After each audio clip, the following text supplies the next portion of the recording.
If you could walk these streets for just one day, would you recognize them beneath the tour groups and traffic lights? Would you realize that the quiet brick buildings around you once held the loudest argument in American history? Today, these places are museum stops. In 1776, they were live wires. Start where most visitors start, Independence Hall. Today, you pass through security, stand in line, and take photos of the red brick tower and white steeple. In 1776, this was simply the Pennsylvania State House, the greatest ornament in the town, a working government building rather than a shrine. The square around it was a patch of grass and packed dirt, not a manicured park. And the bell that would later be called Liberty still hung in the tower, whole and loud. Step inside in your mind and strip away the rope barriers and interpretive signs. The assembly room is still here, but now the chairs are filled with men in powdered wigs and plain coats, their tables cluttered with ink-stained papers. They are not reenactors, they are improvising the future. Look closely at the room you visit on modern tours. The green baize tablecloths, the high-backed chair at the front, the inkstands on the desks were all reconstructed from receipts, letters, and an 18th century painting that tried to capture Congress voting independence. In 1776, the windows stood open to let out the summer heat and to pull in a faint breeze from the Delaware River. Outside, the city's everyday noise, cartwheels, market cries, church bells, leaked into the debates. Inside, phrases that school children memorize today were still just risky sentences being tested out loud for the first time. Step back out to Independence Square. Today, it is framed by walkways and lawns. In 1776, it was a simpler open space where crowds gathered for news. Try to imagine standing here when, a month after that hot July, the Declaration was read publicly to Philadelphians. You know these grounds now for their quiet. Tourists sit on benches, school groups pose for photos. In that earlier summer, the same ground shook under shouting, church bells, and the crack of gun salutes from the river. The buildings have hardly moved, but the soundscape has completely changed. Now follow the line of Market Street, once called High Street and later advertised as America's most historic highway. Today you know it as a corridor of shops, traffic, and office towers.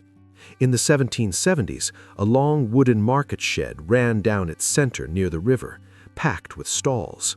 Farmers from the countryside drove in with wagons of produce. Butchers, bakers, and fishmongers crowded under the roof. The air was heavy with smoke, animals, and human voices. If you walk this street now, you are tracing the same line. But instead of fruit carts and live chickens, you're dodging buses and delivery trucks. Watch how Market Street climbs gently uphill from the Delaware. On your left and right, many of the original narrow plots still shape the rhythm of the blocks, even if the buildings rising from them are now higher and made of steel. In 1776, brick townhouses leaned close to the street, their fronts used as shops or workshops, their backyards stretching toward alleys and privies. Somewhere near 7th Street, in a house that no longer survives, Thomas Jefferson rented rooms and drafted a declaration that would change global politics, writing by candlelight above a bustling thoroughfare. Turn a little south and you reach streets that modern tourists still stroll every day: Chestnut, Walnut, and the narrow alleys that thread between them.